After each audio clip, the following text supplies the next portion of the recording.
Welcome back everybody to another video. Dolby Atmos, less channels better than more channels? What are you talking about?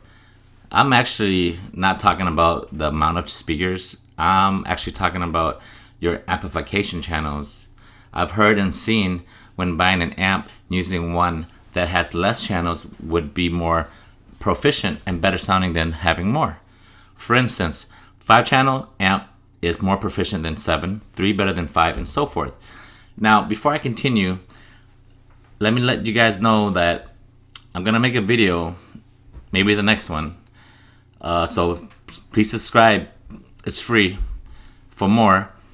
But I found out that there's depending on your receiver or processor and the type that you have, the configuration for your Dolby Atmos, there's actually you gotta make sure that it's working properly. Even though when you test your channels and you're getting sound coming from there, when you're watching a movie in Dolby Atmos, it doesn't necessarily mean that the Dolby Atmos channels for your high channels is actually working the way it's supposed to be working. So if you're interested in what I'm talking about, I'm gonna be making that video on how to pretty much optimize or enhance your Dolby Atmos, or how to run. I'll probably title it Dolby Atmos, the correct way to optimize it or something like that. But just on a side note, but let's continue on this video.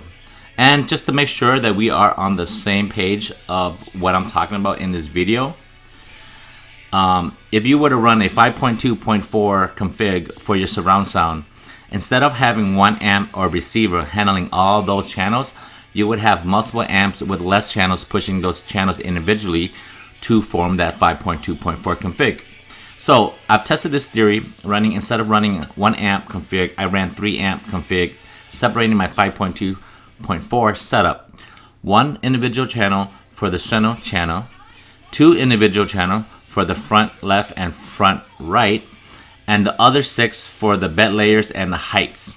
So the sound separation was already amazing running separates, like a separate amp to the processor.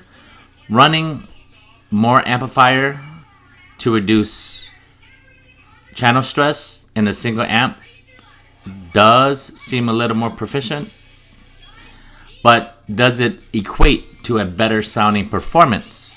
I would have to say yes, it does appear by running a more proficient C in amplification, the sound performance slightly does sound better.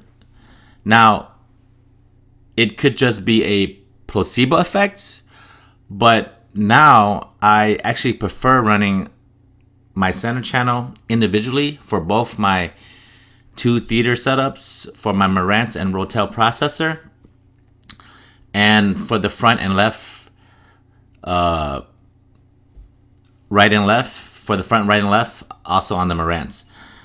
Now, do you actually need to buy more amps to run less channels on each amp? The answer is going to be no, guys. If you already have a separate amp, a dedicated amp, that houses all your amplification, that alone is more proficient than a receiver using only its internal amplification.